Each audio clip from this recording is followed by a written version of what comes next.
Hello, thank you for joining us. This is Platform. I'm Ruth Aguela. On August 31st, if you recall, the federal government came out to say that they had completed a comprehensive review of school curricula for basic, senior, secondary and technical education, aimed at making Nigerian learners future ready. Well, that remark was actually by the Minister of State for Education, Professor Suwaiba Ahmad. And she went further to explain that the new framework was designed to reduce content overload, improve learning outcomes, and ensure that students are equipped with skills relevant to today's global demands.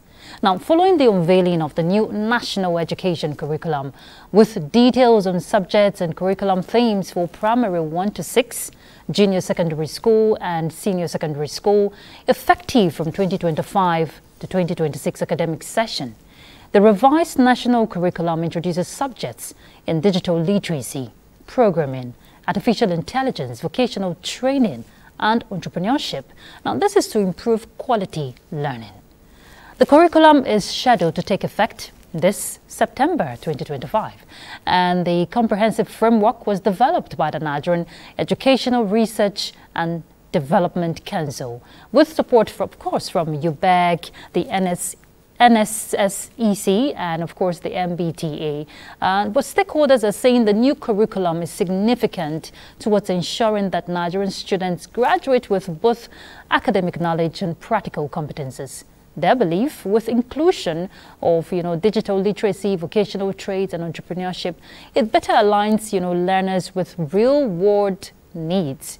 So our focus on Platform will be prospects of the new national education curriculum. What does this portend, especially for the future-ready children we're talking about? And of course, our guest is the Minister of State for Education, Professor Suwaiba Ahmad. Thank you so much for joining us, Honorable Minister. Thank you for having me. It's our pleasure to have you here. And of course, you know how we do it here on Platform. We get into the profile of our guests so you get to know them better. Professor Ahmad is a seasoned academic and consultant who brings a wealth of expertise to the Ministry of Education. She's a trained educationist, a gender advocate, and a distinguished academia who has spent her career focusing on improving educational standards, particularly in the areas of girl-child education, science education, and curriculum development. She's lecturer and director of gender studies. She started that in 2004 till date. She's been a faculty member at the Bayero University, Kano, and where she's currently serving as Associate Professor of Chemistry Education. She's served as Director, Center for Gender Studies, Head of Department Science Education, Sub-Dean, Faculty of Education. Now, her role as Director of Center for Gender Studies highlights her commitment to advocating for gender equality and empowering women through education. Professor Ahmed has worked as an independent consultant for numerous international organizations, including the British Council, Education Data Research and Evaluation in Nigeria. And she has contributed to education and governance in the aspect of policy planning, educational reforms, research and capacity building. And of course, she continues to play her role as Minister of State Education here for the federal government. Well done, ma'am. Thank you. So our panelist on Platform is our Head of Education Desk, Rashidat Olagunju Mustafa. Thank you so much for joining us, Rashidat. Thank you for having me, Gerald. All right. So, Honorable Minister, well done for this new curriculum. I'll say one way to go. But a lot of questions, arises. Why at this time? And, school sessions just resumed. So, how would the students, how would they cope, talking about pupils now and students, how would they cope with the new normal? Thank you for inviting me and providing this platform for me to actually talk more about the new initiative that is the reviewed curriculum. I will start by saying that this process, it just didn't happen right now. Okay. It's a process that began even before we were appointed as Ministers of Education, myself and the Honorable Minister of Education, Dr. Maruf Tunji Alausa. The process started early 2024, where NARDC, we have a lot of gaps, it's obvious, and a lot of observation in terms of as our curriculum really ensuring that the graduates have actually the required set of skills to cope within this 21st century. So being that we have that clear gap analysis, NARDC decided to embark on a need assessment. As I mentioned, it was started like early 2024. What they did was they piloted the need assessment because they can't go through all the 36 states, but they identified 2 states from each of the 6 geopolitical zones. They identified 12 states that they embark on the need assessment. Part of this need assessment is in terms of really as a country, what do we need? And they engage different stakeholders, including parents, teachers, community leaders, traditional rulers, religious leaders, and also even other educational experts. They did a wide variety of stakeholders engagement, and it is based on that stakeholders engagement that they come up with the revised curriculum framework to reflect the needs of the current society. So after that, the main, I think, gap that was realized during this stakeholders engagement was the need for a more competency-based curriculum and also outcome-driven curriculum. So with that background, they come up with a new framework which address these 2 key areas that are needed. So after that, they did their own committee and made a submission at NCE for approval of the revised curriculum,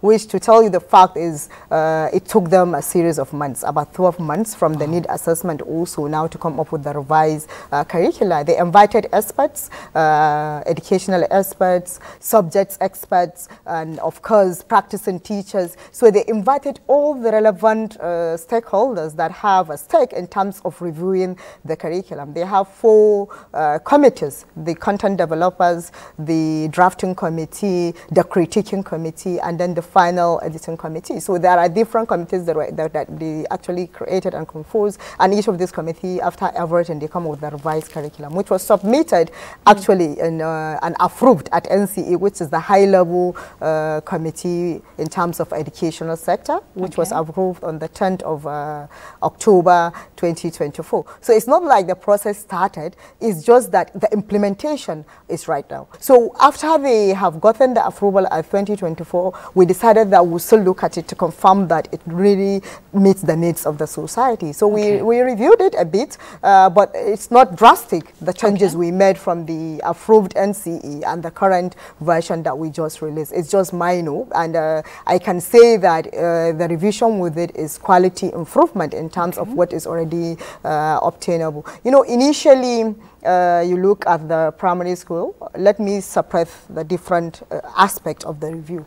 When you look at the primary school level, you discover that children are doing anything between 15 or even more subjects. Do they really need those categories of subjects? These are beginner learners that are just coming into education. Do they need exposure to this variety number of subjects? And then if you look at the subject again and then now come down to the content, you discover that if you compare their cognitive development level and also the content that these children are exposed to, you discover that there is also a gap in terms of whether they will be their cognitive ability will be able to cope with the curriculum that these children have been exposed to. And I will say that they did a very good job because the submission they gave to us was about 10 subjects. They have reviewed the 15 and above subject now to 10 subjects. So the only addition we did for that was just to reduce additional 1 subject. So instead of the 10 that was approved at NCE, now we have 9 that was approved. We realized that we still need to reduce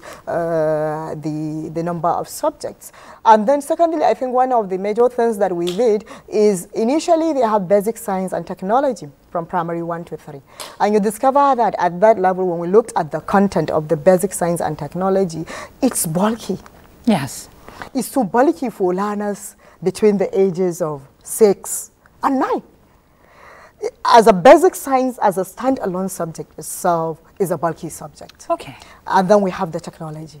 And do they really need the technology at the foundational level? So what we did was to remove the technology aspect and then review the content of the science so that it's just primary and foundational information that this learner needs at that particular level. So I can say that the changes were for improvement in terms of the reviewed curricula, and I can also say that there are minor changes from the approved one, that in that approved one, all SUBEB chairs were from the 37, 36 plus FCT. The SUBEB chairs were all there, commissioners of education were all part of it, development partners, media, they were all part and parcel of that NCE that the curriculum was actually approved. Okay, I'm sure there's a lot to get to explore as we move forward the conversation. But let's hear from Rashidat.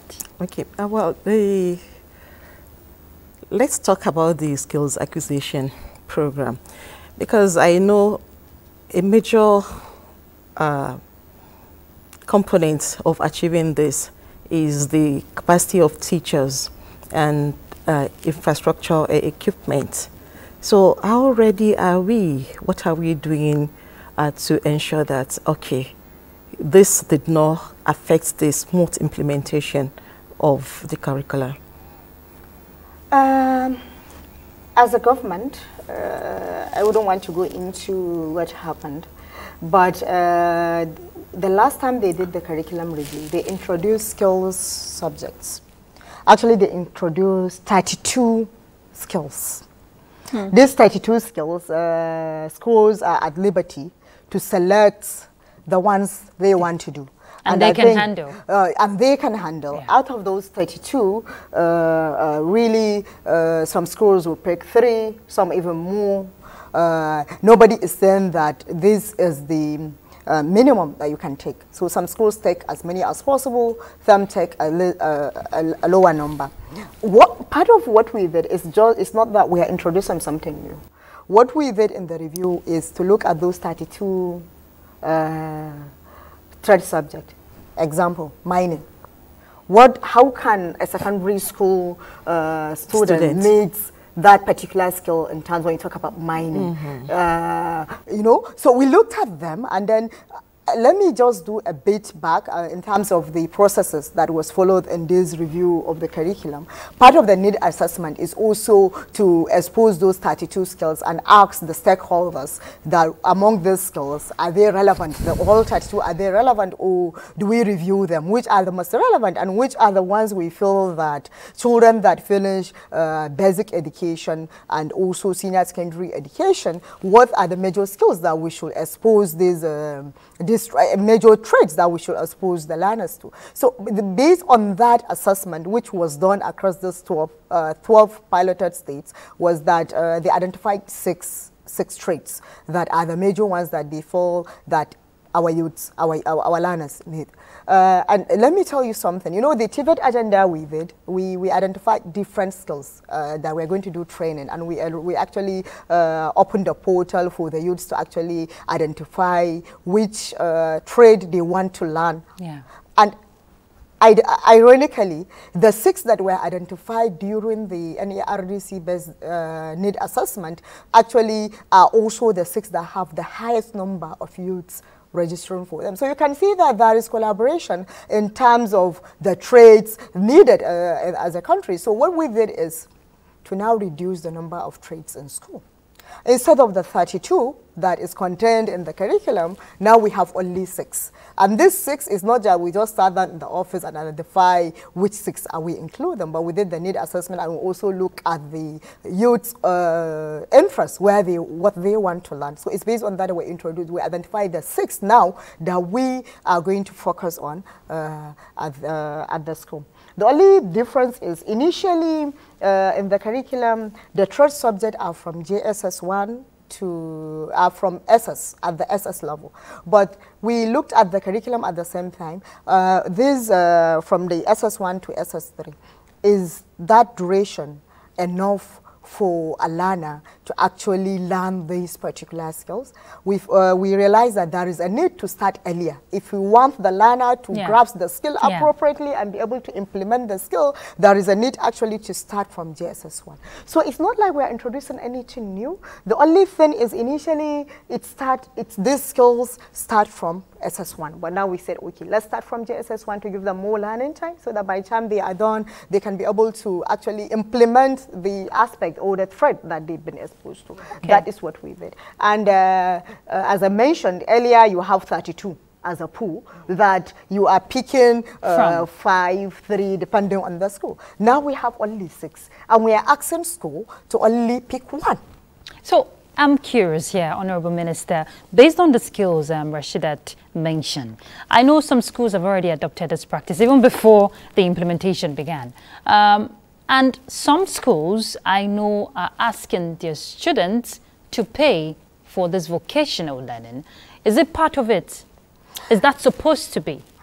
What I would say is for the initial practice, we can't say because we have not been, we have not received any report from any associations or individual to that effect, that they are expected to pay for these threat subjects. As far as we know, the threat subjects are a normal part of the curriculum that the schools are expected to implement. And of course, we give the school options to pick the ones they feel they have the necessary resources to actually implement, and ensure also to allow them to identify the ones that they know they have the teachers that can be able also to implement the curricula. But if there are such instances, we have to look at it case by case, and it has to be officially reported to the ministry for the ministry now to come and review actually what is happening. So whatever is happening before has nothing to do with this. So let's hope that it will be reviewed going forward. Yeah, because definitely. I don't want to mention some schools' names. I know schools, private schools, and the defense is that they're paying the persons, the individuals who are coming to train the students on these vocational skills. So I just wanted that clarification if it's part of what we do oversight for private school, but as the name implies, it is a private school. Okay. Anybody enrolling his child in a private school knows that there are charges associated with the services in that school. I would be a bit concerned if you mention that government school are asking students to pay for this skill training. That is more worrisome for me because we expect that this should be free for the learners. Okay, so the aspect of getting the students, competent in different skills, and AI has been introduced, programming and all of that. If we want to look at this government schools, so to say, especially even at the rural communities, do they have the infrastructure to make these thrive? Let me just say that we introduced 2 new subjects. That is history, Nigerian history to be specific, and I know that already every school is aware of that because presidential directive is part of the presidential directive to introduce history, which we know the background to that, which we know that we are facing challenge in terms of unity, we are facing challenge in terms of values, our culture, and therefore there is a need for because initially when we are going to school, we thought history as part of the curriculum, and then how our forefathers worked together to have a Nigeria that we have today. Yes. You understand the struggle they went through. You understand the unity to arrive here. But when we eliminated history from the curriculum, I can say that some of the all those moral issues could be attributed partly to lack of heritage, lack of understanding your history and owning your history. So we introduced the Nigerian history across all levels, from primary 1 up to JSS. We call it the Nigerian history. While for the senior secondary school, we merge the citizenship and heritage studies, and then we have a standalone history. So we do have that. In terms of the digital, what we call it is digital technologies. Initially, it's part of the curriculum as computer science. It's there. It's not like it's not there. But because we reviewed the content, we have to actually identify a more appropriate title for that. Because computer studies is just too broad. Yes. It's too broad, and we know that exposure at the secondary school level or primary school or basic level is not a full cover for the what we refer to as the scope of the computer studies. So since we identified specifics in terms of what should the learner be exposed to, then we need to redefine the subject, and that is why we changed the title to digital technologies. But at the same time, already the content of the curriculum is reflecting not the computer science, but rather the digital technology. Already part of the content of the curriculum, that is the issues of robotics, artificial intelligence. They are already part of the curriculum. We just looked at the content and then look at the title, and we saw that there is really a gap in terms of that, and we changed the title. But it's still the same computer studies, just that we focus now in actually what is the content and what it translates into a title.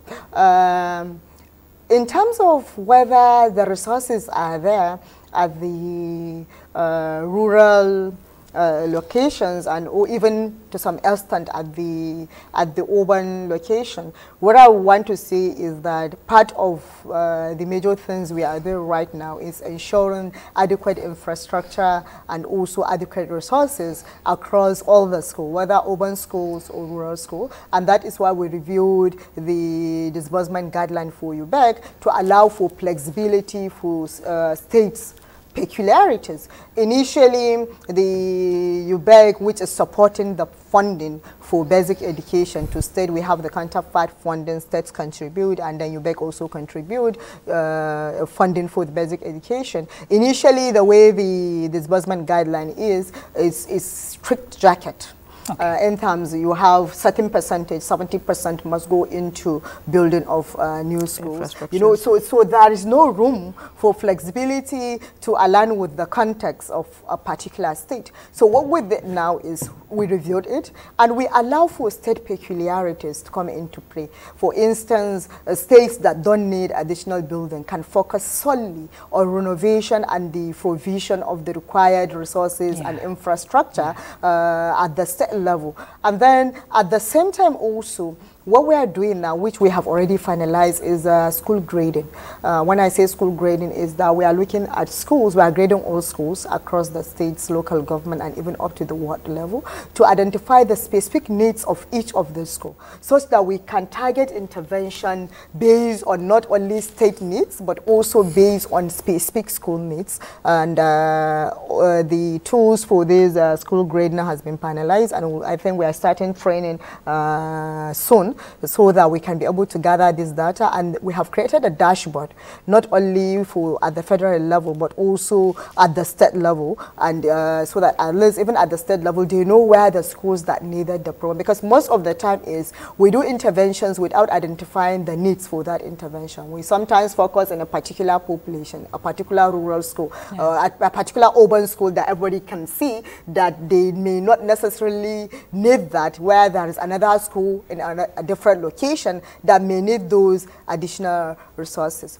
But at the same time, we have a digital training for all teachers. This digital training for teachers was created by NIDA, and teachers is for the teachers, which is exposing them to the skills to implement such a curricula. That training is free, and all you need is your Android phone. So as far as the teacher has that Android phone, he can be able to register and actually participate in that particular training. So you see, in terms of the teacher capacity building in the digital curricula, it's already there because we have a digital training platform for that. But apart from that also, apart from the digital training for the teachers, we also have a teacher capacity building platform also. The something we actually model that model by NIDA for digital training, and then we we now develop a teacher capacity building, which we identify the key gaps also. We have 5 modules that are there for teacher development, and it's also free and available for all teachers, whether you are in a private school or a public-owned school. Every teacher in the country now has access to teacher capacity building. It's completely free, and there are certain, is a model, we have about 5 modules. You have to have at least a minimum of 75% pass in the exercises at the end of each module for you to move to the next module. So it sequence. Okay. And overall, at the end of the training, you're also going to do an exercise. And if you score 75%, you'll be given a certification, which aligns with the career pathway for the teachers. We work together with TRCN, with even NUT. So this is something that when developing, we identify all the relevant stakeholders and we put them together to actually arrive at this. Okay, Honorable Minister, talking about this teachers training capacity, I remember when the Digital Resource Center was flagged off, one of the areas that they were supposed to cover has to do with this teachers training capacity. The place is large enough. As you rightly said, all you need to do is just go in with your Android. They have the robotic section and stuff like that. How are we going to make judicious use of that edifice to enhance this, our new initiative? As I mentioned, that is one angle, or that is one platform that we can do that training. But if you look at it, we have a center that is situated in Abuja. We have 36 states. Of course, FCT is already part of Abuja, but we can say that if you look at the population of the teachers and you do the arithmetic, you will discover that what percentage of teachers can the center really train. Yeah. It's limited, and ideally, when we train these teachers, the expectation is they go back to their states, they do a step-down training. But you, me, we all know that they come for this training, mostly trainers.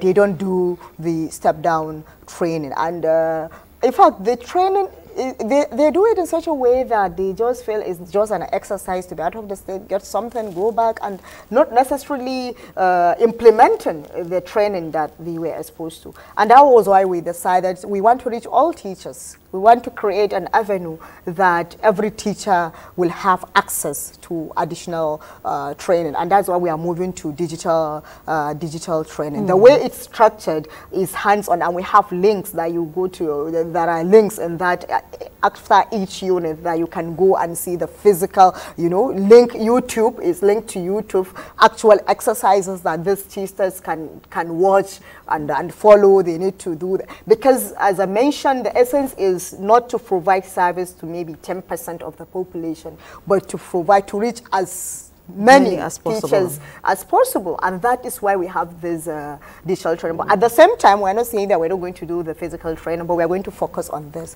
What is the incentive now? I'm expecting that you ask, what is the incentive for the teacher now to partake in that particular training? Initially, up to this 2025, UBEC do give states funding for teacher capacity building. They do it at the state level. But what we discover is that you look at the different manuals in terms of what kind of training they are doing at the state level. Discover that each of the states is just doing its own. There is no standardization of the manual. There is no proper M&E monitoring of the outcomes and the impact. It's just not there. And a huge amount of billions are given to states to do this training. As I mentioned, you discover that even at the state level, the percentage of teachers that have this opportunity for the training is limited, 10% at most. So instead of giving states that money, the plan is for the teachers, after going through this training, we give them the incentive. Yes. So that is the incentive for the teachers. And that's an attraction. It is an attraction, and we're trying to make it zero data. So that you don't need a data. We are working on that. We have not finalized, but we want it in such a way that you don't need data for that particular training. So that even if you don't have data, you can be able to That shouldn't be an excuse. Yeah, and we have an incentive. As I mentioned, we want every Nigerian teacher to have an opportunity for capacity building. And we want them well-trained so that they can be able to effectively implement the curriculum. Okay, Honorable Minister, you can have the learners well equipped without having the teachers well equipped. So we'll pass to the conversation. We have to take a break, and when we come back, we'll pick up. Stay tuned. What are we doing as a nation to first of all settle our teeming populace, especially the NTA's political package with a third eye on the nation's political scene. I am Fisa Ogunfuyi. Welcome. You have to be very careful giving space to people who are obviously sponsored to further the agenda of some other groups. There's a lot of questions. A lot of questions in a closed door sessions. Some of these issues, some of the problems bedeviling of their In fact, between June 1st and July 17, 19-point-something billion has left the coffers of the NDDC. I can say my constituency, they need everything because we don't have anything.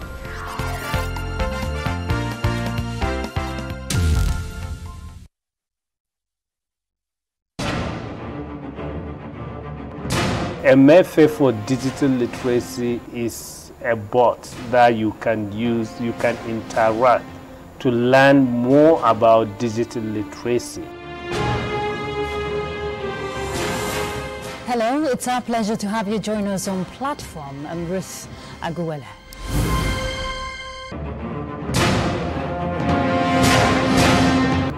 What is the yardstick for measuring everybody's moral integrity? Is at this point in time.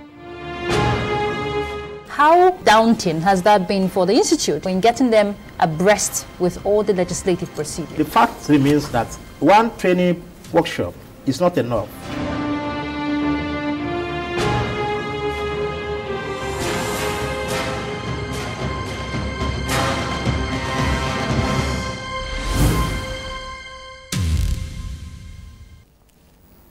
Thank you for staying tuned. The conversation is on the prospect of the new national educational curriculum. Honorable Minister, you were just telling us about the benefits on the aspect of the teachers training. And if I want us to go back to the digital literacy aspect in this curriculum, the role of the private sector, how, or rather partnerships, is the ministry getting, the right synergy to ensure that the necessary resources are being provided? Right now, we are in discussion. In fact, we are supposed to have a meeting next week with different partners that wants to support issues around teacher capacity building, which the digital literacy training is part of it.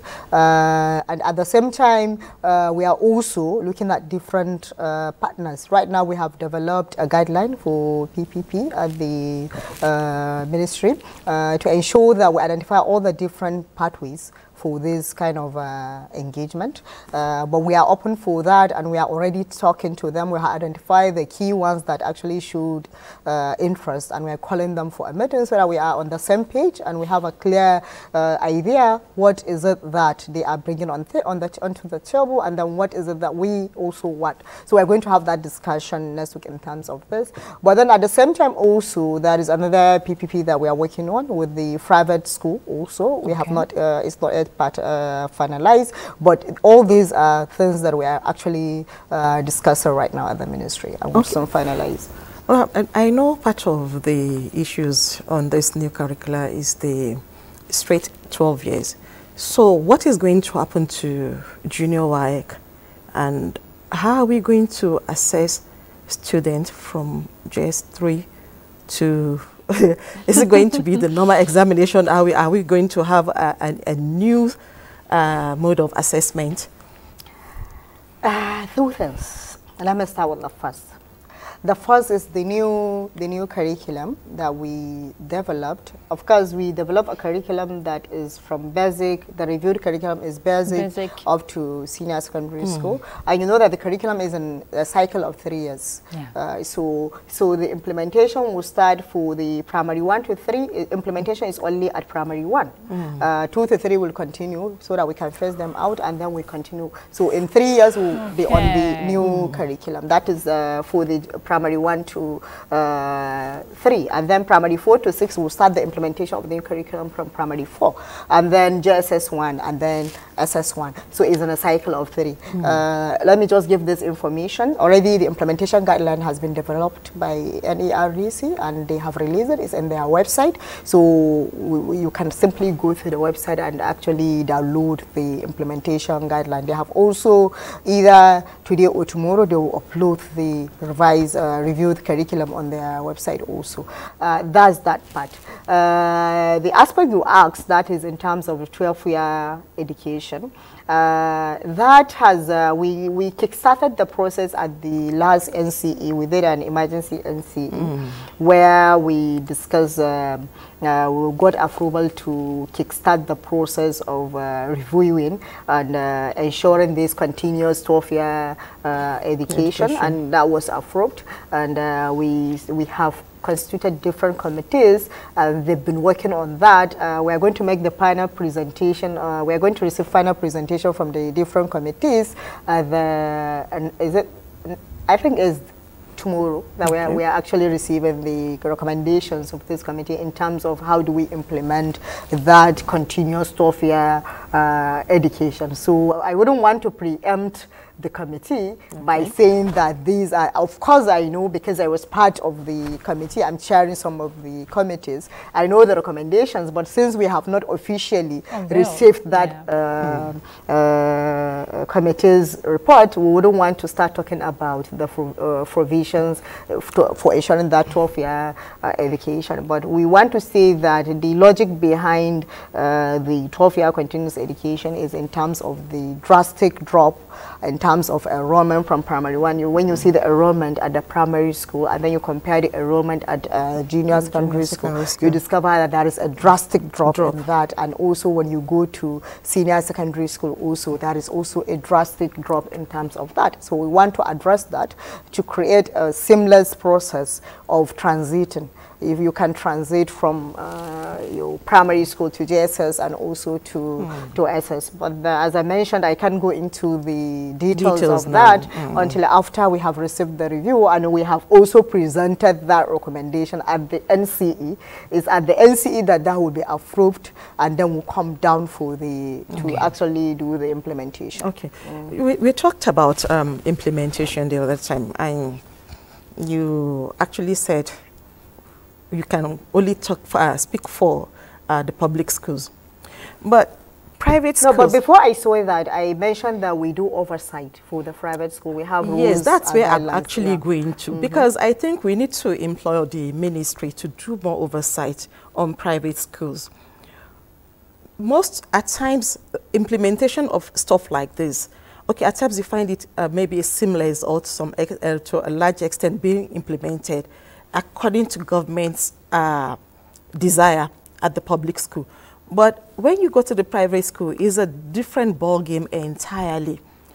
So I think we need to step up on the supervision of private school. I was telling somebody the other time that, okay, no, this is a private school. So what are you telling me?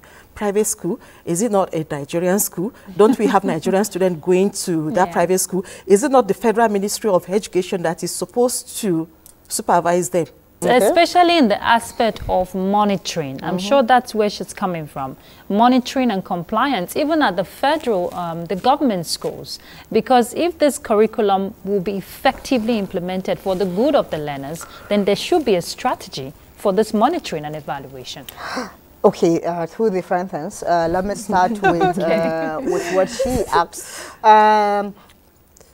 I want to say this, and we keep getting similar questions, not exact the same question, but we keep getting similar questions when you talk about education always. We, as the federal government, are policy makers.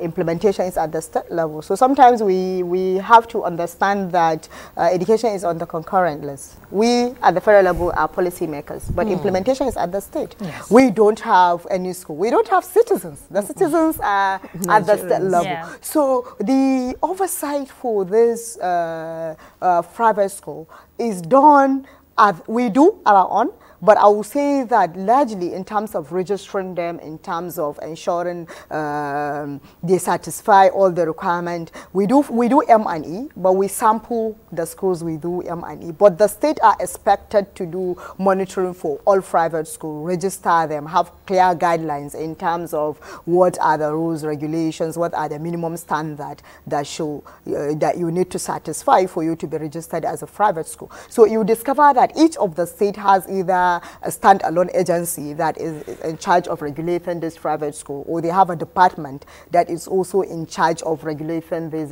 private school. And they do that. I wouldn't say they don't, but probably there is a bit of a gap, which we've been discussing, because whatever we do sensitization, we do step down for these policy makers. We do call them to take them along so that they know the initiative we have at the federal level, and then they can go down to the state level and ensure that they do the needful in terms of compliance, in terms of the implementation. Yes, so there is that. But at the same time, when we look at crucial issues, for instance, the last time recently we launched the anti-bullying policy, when we realized that there is rampant and several cases of bullying at school, and most of this bullying is across the private schools. So we did a national anti-bullying policy that we actually cascade down to the state level, and we expect each of those states actually to hold accountable, because it has clear guidelines in terms of when this happens, what should be done, punishment, you know, all those are specified in that particular policy. So as a policy maker, what we do, if we realize there is a gap, we try to come with a policy position, and then we actually show that states do comply with that. But I can say that really the regulation and the day-to-day M&E, the granular M&E is at the state level. But we do our own, because we have FECAS, that is the federal, the department that is in charge of M&E. They do sample schools, but they can't go, you say 36 plus 7. How many schools? If you pick a big state, how many schools? Do we have that capacity to say that we'll go? But it's the state, because state have SECAS, they have LACAS, they have quality assurance officers at the state level, at the local government level, which it's expected that they do all this proper M&E, ensuring that there is compliance to all the directives, all the policy positions of the country. So this brings me now to your question on M&E, how do we ensure this? Part of the initiative we did is to digitize M&E. Initially, they do paper and pencil. They collect the data. Most of it, the outcome of the M&E are not even actually, you know, they don't even actually move it forward to the relevant authority that will take an action in terms of the outcome of the M&E. So we have that gap. So what we decided is sometimes they do the monitoring. It takes months for them to finally do the analysis, come up with the result and all those things. So now we have digitized the M&E. It is digitized, and it is also linked to the school grading, because the M&E officers, as they are doing the monitoring and evaluation, those data for the M&E is what we will use in the grading: facilities, teachers, learning outcomes, administration, linkages. They are all part of the tools that they actually collect information at school level. And then sometimes also M&E officers don't even go to those schools. They sit down and just fill the forms at their homes or in the school, in their offices, because they are not attached to any school. So we did, the way we designed the digital tool is geotagged. So you can't even enter the system until you are within the location. We have put the coordinates of all the schools, so you can't even enter into it until you are within the location of that school. And once you are done, you can review it, and then but you cannot submit unless you are also within the school, so that you don't tamper with the findings, because and you are not the one to do the analysis. As you are putting the information, it's generating the analysis automatically. Okay. So and then this also, we have a dashboard. so that the decision makers, the directors in their offices, Subeb Chair, Commissioner of Education, can be able to click on a school and see all the information in that particular school and the needs also for that school. That's one aspect. The second aspect would be, just like we developed the teacher capacity building, digital teacher capacity building, we have also developed a capacity M&E training also. It's also digital, and one of the proviso is whether at state level or local government level or federal level, as an M&E officer, you must go through that training. Pass the course, because it's also, they have exams written, they have to pass that training for them to now qualify as M&E officer. We are going to give a period where existing M&E officers must go through the training. Those that are unable, then we redeploy them back to their schools, and then we do additional appointment of M&E officers. And then for new appointment of or deployment of NME officer, you have to pass that training for you to be an M&E officers. And this, as I said, is going to be including the state M&E officers and also the local government. You know, Honorable Minister, you hammered on something very important, which I wouldn't want us to leave aside. The state governments have critical role to implement whatever it is that has been done at the federal level. Exactly. What's the synergy you're getting from the state governments? Are they ready to call? Well, you tell us if they're ready. I would say that I'm happy with the kind of the response. Yes, we've been receiving from state. They are ready and they are happy. I can assure you that this reviewed curriculum will receive a lot of calls saying that it's high time that we did this kind of review, because if you compare the curriculum in the country and curriculum in developed countries, you discover just that our curriculum is really too broad and it's not giving us the competency level that we really need. And they have, from the discussion we've been having, I can say that it's promising. I'm sure that they will push for the implementation. This new curricula has a very big plan on how to enhance our present basic education and how to align it with the world. But how are we going to use this to, tackle something that the present administration, yourself, the minister, Dr. Prof, are so passionate about, out-of-school children? How are we going to use this to mop up more students, more children, mop them and bring them back to school and retain them for them to learn? We have series of strategies in place. I will talk about them, but before then, the first thing we did is when we come on board, we realized that we have different agencies, that part of their deliverables is issues around out-of-school children. We have UBEC, that has also, is one of their key mandate, ensuring that every Nigerian child have access to education. We have the Al-Majiri and Out-of-School Children Commission that also has something to do with out-of-school children. We have the Commission for Nomadic Education also, and then we also have the Adult and Non-Formal Education Commission. So we discovered that each of these government agencies that are all under the Ministry of Education are working in silo. Each of them is doing something on out-of-school children. Nobody knows what this other agency is also. There is no synergy between these different agencies that has something to do with out-of-school children. And therefore, the impact is very minor. You can't feel it because each of the part agency can only do a certain number. So you can't see the impact. And of course, there are a lot of repetitions. So what we did, the first thing we did is to create a technical working group. The technical working group, they are all part of it, these agencies, and it's that technical working group now that came up with a strategy for addressing these out-of-school children. One of the strategies is the mapping, which they are all embarking. Nomadic is actually doing the mapping for the Fulanis. Al-Majri Commission Out of School Children is doing Al-Majri Out of School. UBEC is also the Adult and Non-Formal Commission is also doing its own. Apart from that also, we have then apart from the mapping, then is the strategy. One of those strategy, as I mentioned earlier, is we are doing a PPP with private schools.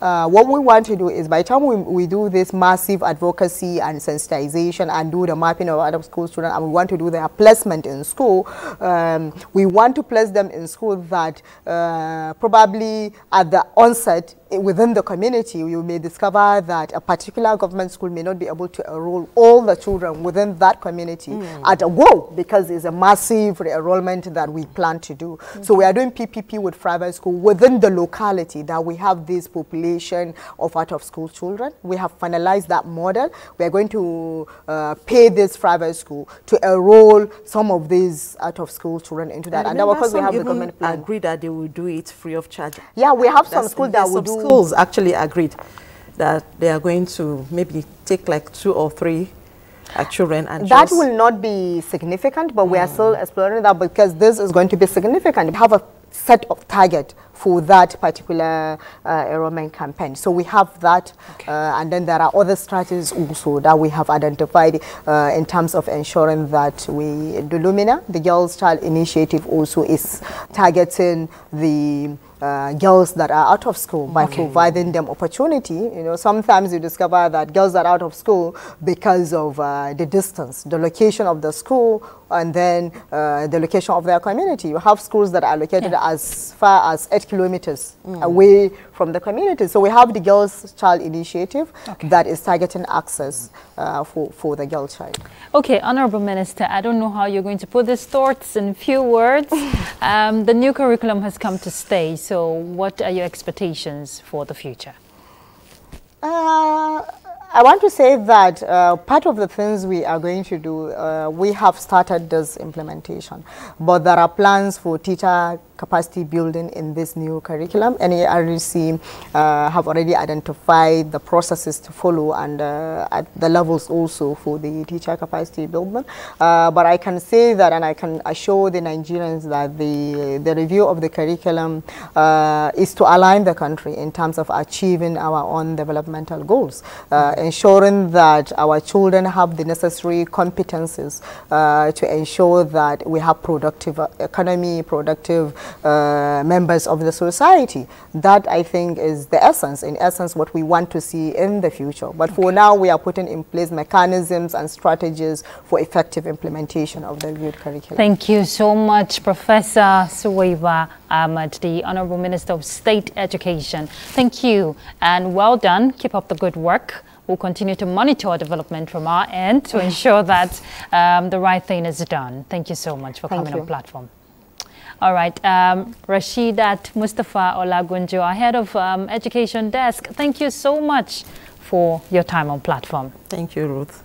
All right, so the conversation has been on the new national education curriculum. It has come to stay, and we all have a stake, you know, in it to ensure that our, learners, talking about the future leaders, are future ready for what is at stake presently. And that's platform. Thank you for being part of it. I'm Ruth Aguela.